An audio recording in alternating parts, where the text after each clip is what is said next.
everyone, happy Fit to Flatter Friday.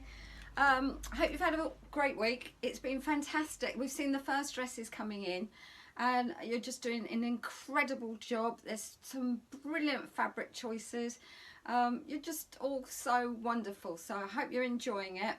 Anybody who's not there yet, just don't worry about it. This can go on and on and on. We'll keep coming back to it over the weeks, but I am getting less and less questions now, so a lot of you are dealing with your fitting variations. So tonight I've only got sort of 4 points to cover really, but if you have anything else, please just get in touch and we'll keep coming back to these videos. I've got a plan for next week, so don't worry, it's not going to stop. But I think everybody's dealing with everything so well. Like I say, the questions have sort of slowed down a bit. One common thing that keeps coming up, a couple of you have asked me about a simple thing that I think you are really worried about, because the problem that you think that's going to happen isn't there to start with. And that is, what if you're blending this dress from one size to another, such as say a size 10 top to a 14 bottom? And it's really simple. That this is the dress made up. It's basically a simple A-line, but it does have seams within it. You're not going to touch those seams. So to make it bigger, let's say you've worked with the size 10 top, you'd blend over your size, say 12 waist, and then you go into your 14 hips, and just follow the guidelines on the patterns. Some of you will go out quicker, some of you will have a more slow sort of curve.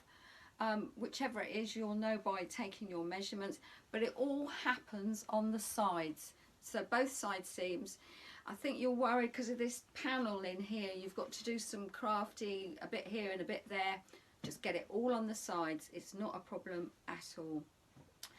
I'm saying that just off the top of my head and, you know, being quite flippant, but please, when you go away, try it. It should work. Any problems, just get back to me on that one and we'll see what else it's related to. Okay, so another problem that's come up is a sway back. And to be honest, it's not showing itself up that much because of the style of the dress. Again, being A-line, it gets wider at the bottom, so anything that happens in the middle of the back tends to fall away because it's larger at the back. I've always had a sway back. I'm very curved in the centre of my back. To be honest, as I've lost weight, it doesn't show up as much, but because when I put weight on, it lands right on my hips and my bum at the back. So it means the fabric settles on it and it won't just drop away.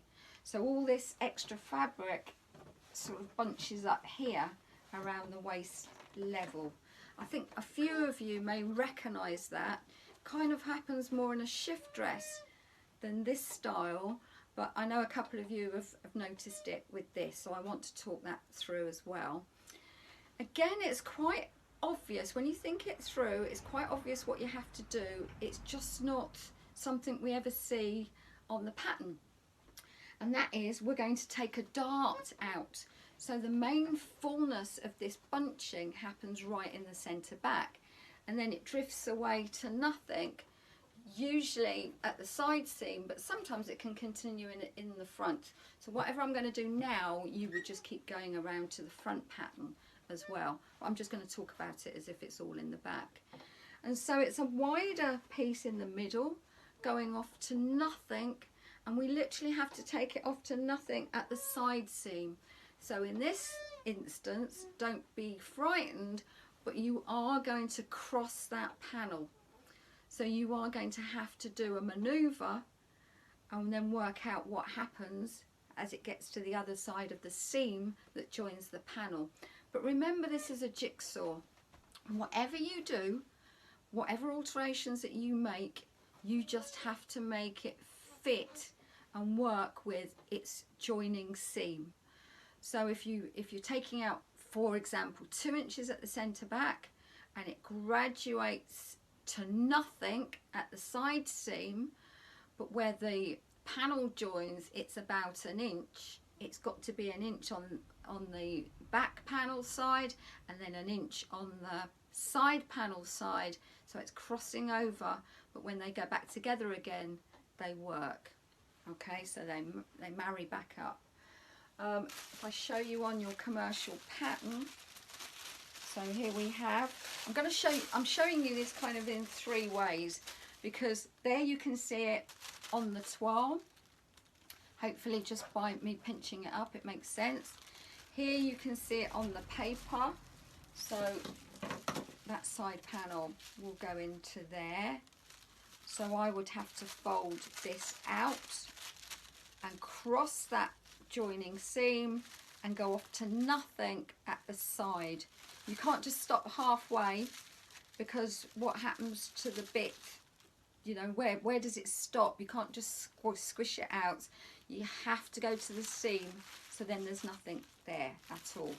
So we've seen it in paper pattern, and to make it even easier I'm going to do a little diagram. So hopefully you can see that.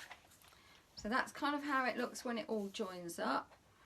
This point and this seam is above waist, and this alteration usually it is in the center, it's at waist level. Sometimes it's above, sometimes it's a bit above and a bit below. You will know by, you know, you'll see where the bunching is, and you can find out for yourself. As I said, I used to have to do this all the time, and I would put on a calico, get hold of the bunch, so I've got it in my fingers, you know, the pinch in between my 2 fingers, felt pen, mark the top, mark underneath the bottom of it, and when you take it off they will be there would be a mark here and a mark here, wherever those marks are, and then you know that's your dart graduating off to a point at the side seam. Okay, so that's exactly what I'm going to do on this diagram. So let's say it's above waist and there, and it crosses over to nothing there. Okay, so we know on this particular person this has to come out. I would cut that out, or if it's in fabric, take it apart. I'm just going to cut this out. I think these diagrams work really well because we're not getting bogged down with particular measurements. You're just seeing how the maneuver works, then you can apply the right amount that's suitable to you or to whoever you're making this for. So just bear with me.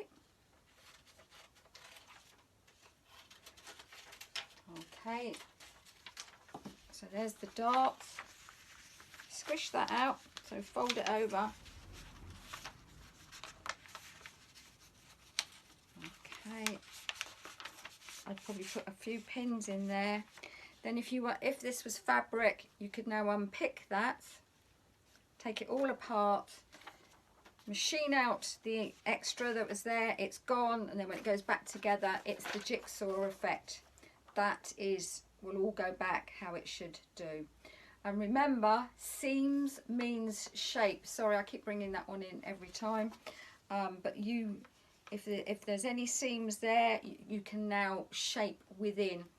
The reason you had to do, by within, I mean you can do it in your stitching. The reason you had to do this now is because there is no seam there. So now you've folded it out, you've just machined to get rid of it, and now it's gone. So when you lay this pattern piece on your fabric, you've already eliminated the excess that is there. It's gone already. Hopefully that makes sense. If not, just fire away with your questions, ask me, and I can answer a message back to you. Okay, so we've covered 2 things there. The next thing we've been talking about is this inverted point. So this is not really a fitting thing, this is a sewing issue. And there is a perfect point. And the reason it's perfect is because the order in which it was stitched. If you try to go top to bottom, bottom to top, and do it all in one go, you're not going to get a great result. You're trying to get to maneuver it too it's too difficult under the machine.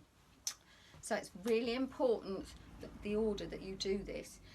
Somebody else has already said to me their pockets don't lay flat, they're a bit twisted. Well, if you do this in the correct order, that's impossible to happen. So it would help that situation as well. So here I have a part calico made up. And hi, I'm back. That was very strange. I was doing the video and it just flipped over and stopped. So I hope this continues on so you know what I'm talking about. But I started to talk about the point, the inverted point on the side panels. This just gave me an opportunity to sit down so I can show you better at the table. It's like Fawlty Towers making these videos, I swear. But I hope it's okay. It's all part of the fun, isn't it? Okay, so back to the inverted panel, the point. And I was talking about the order in which we put it together. So here we have the dress front, and this was the calico I made at the very beginning, so I still have that seam joining the bodice to the skirt pieces. So you should all be really familiar with those pattern pieces now. And then I have the panel, the side panel, which has the pocket attached to it. So this is one pattern piece. Here we have two pattern pieces, the bodice and the side panel and the skirt. But also there's the other pocket lining piece. So hopefully all these pieces make sense to you. All I want you to do, or to be thinking about at this point, is to mark a dot that's the inverted part of this point.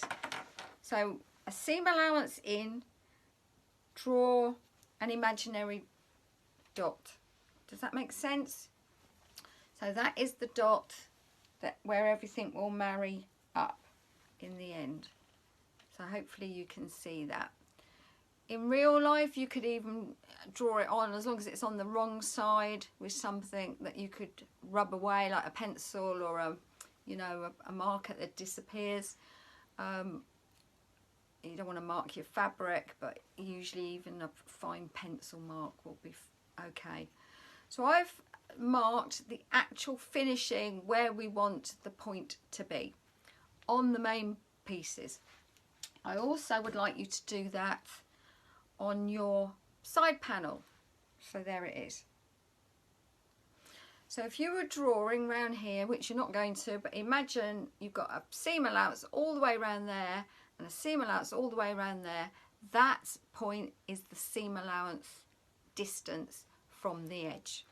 Okay, so step one is to add your pocket lining, which is this piece here.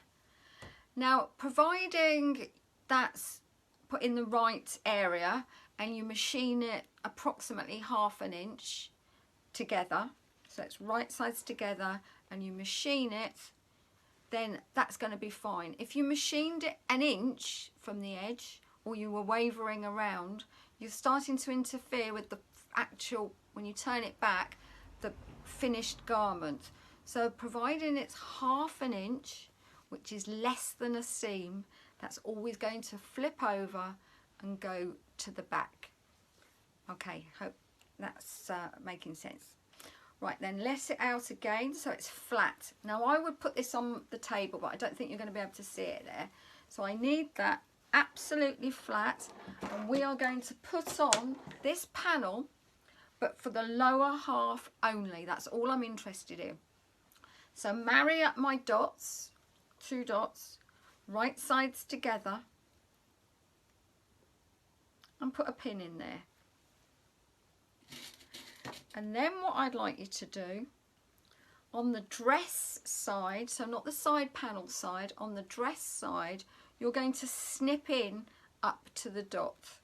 I want you to be able to open this up. I want you to be able to pivot it so we can get round that corner. In actual fact, we don't go round the corner at all, but that will make sense in a minute.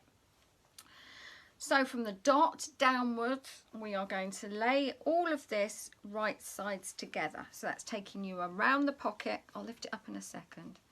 If the pockets don't marry up, if they're not perfect, don't make them. It doesn't matter. We can trim that down to be perfect in a minute. But I want those nice and flat. So bear with me. I know it's on my knee and you can't see. I'm going to lift it up. Just a few pins. And this I've cut this out from the pattern, and these pocket pieces do not match up. I've no idea why.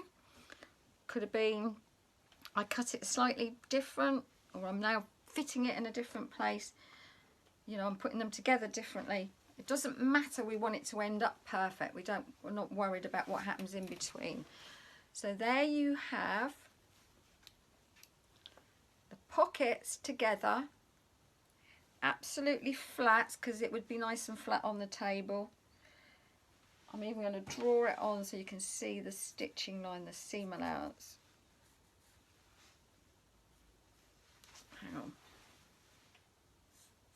And don't forget, tomorrow I'm going to put this all on diagram for you to see. Okay.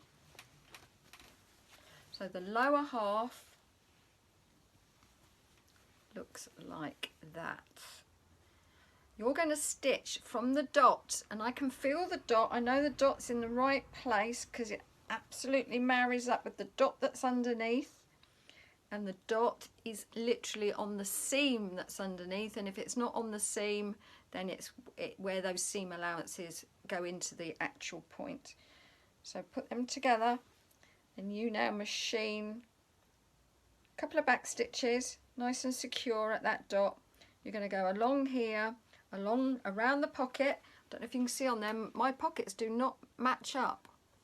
I'm not worried about it. I'll trim them to match. If I made them match, I'm going to get all what's going on here in the main area of the dress. So I would machine along here, down to the other side, and flip that back. So you've made half of your point already. And the pocket, I'd machine that and stitch it. That, just by pins, is perfect. Half job done. Okay, now I go to the wrong side. So if I turn this over, I'm now going to do the top half, but because I snipped into it, I can now cross over my stitch line. So I would have machined along here before and got to the dot and off, not go round any point. I'd have gone right off the edge.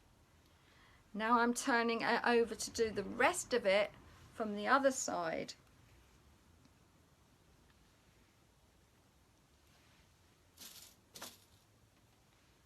So I'm starting anywhere here, not in the point, not in the dot. There's no need to.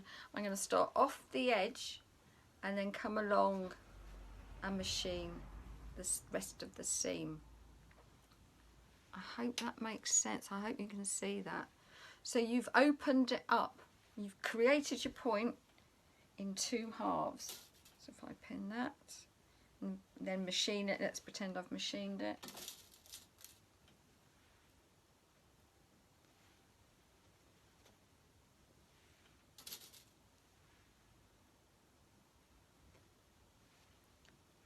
Okay, and then we go back to the right side.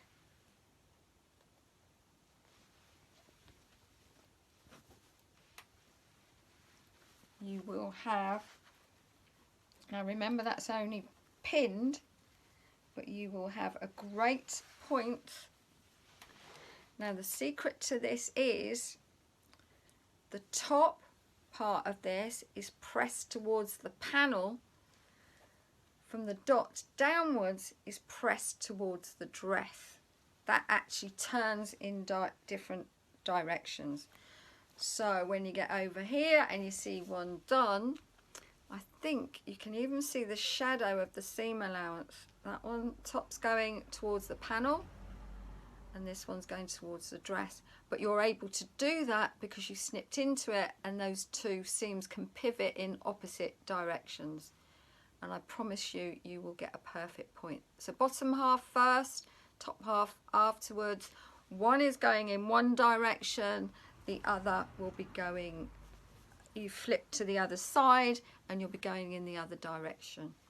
I hope that works for you. I know it's hard here, but at least you get the idea. If you think that through, then that will work. So we're almost there. I just want to give you one last tip. Again, it was a question that came up. Some of you have asked me about zips. I'm just going to say to you, put your zip in. If you've got a zip, then do it your way. A lot of you are now using a stretch fabric. I kind of didn't want to do stretch fabric in the beginning because I thought it'd be cheating a bit with the fit. But actually, we still got the same seams and darts to fit, but it just works so well in a stretch fabric. And I'm not talking a really, really sort of elasticity, a lot of elasticity, but just something with a lot of give to it. And my last 4 that I've made are in stretch, and I haven't even needed a zip. So as long as you can get it over your head, that's fine. And I would test it first. Just by running a large back machine stitch in the back and trying it over your head. If you can get it over your head, then you don't need to do that. Put that zip in. If you want to put a zip in, then do it your way. I would use an invisible zip, and that's what I did in my first 2 dresses. We're all about fitting to flatter. I'm not going to go through the process of how I would put a zip in, because I have a particular way of doing it, which I'm really quite pleased with. But I'm going to be honest, I'm saving that for the coffee morning. Obviously, I want different things to show different people, so there's lots going on in different areas to get you excited and to see something new, and I don't want to keep repeating the same thing. But if you decide you do want to put a zip and it has got some stretch, as I said in my my second one was my first one in stretch, and I did put a zip in it. The problem you've got is it's got a lot of give in there, and you're trying to put an invisible zip in.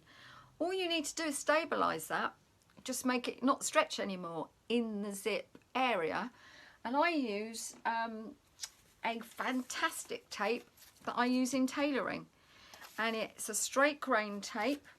There's a straight grain and an off grain, but I use, in this case, the straight grain. It's a fine tape, it's fusible, it's just slightly wider than a seam allowance. So if you put this to the edge, or just inside the edge, all the way before you make up the centre back seam, and press that, you know when you machine your zip in, you'll be catching the other edge. You do want to be stitching through this tape. You don't want it just in the seam allowance to avoid stretching. You actually want to machine through it as well, and that's why I prefer this tape. So it's straight grain tape. There's 2. There's an off grain tape. So I'm just highlighting that so you don't get the off grain, because you want to stop any stretch in there. And I get this from the English Couture Company. Fantastic tape. Use it for tons of things. Can't recommend it enough. So the straight one is the one that's going to stop the give. I mean, it's nice and firm, it's nice and light, it fuses easily. So get that down your centre back seams before you join up your centre back seam, before you put your zip in. So we've covered everything I intended to cover this week. I hope that's great with you. Sorry about the join in the middle, I don't know what happened there. We will get this perfect one day. But up until then, we'll go with the Fawlty Towers effect. Okay, everyone, it's great talking to you again. Have a great week. I'll be back next week with I'm going to do the dart manipulation. So I'm going to talk about that and whatever else comes up. I do want to tell you, I mentioned it briefly just then, the coffee morning and the wine evening. I'm so excited. We have got lots going on. I'm going to post tomorrow because I'm going to one, give you a little tease, but also to tell those that have already booked on a couple of the things that we're going to be covering. I'd love you all to be there. It's going to be fantastic. I just think it's a great new way of doing something. So forget about it being live. It's just a nice thought. I like the idea of being able to talk to you and you've got a glass of wine there or a cup of coffee. But we've all got lives going on. We've all got different times that we're available. It doesn't matter. As long as you go grab yourself a glass of wine and a coffee when the time is right for you, we're all there together in essence. So I'll see you soon. Take care, everybody. Lots of love. Bye. It's still going. What is wrong with this thing?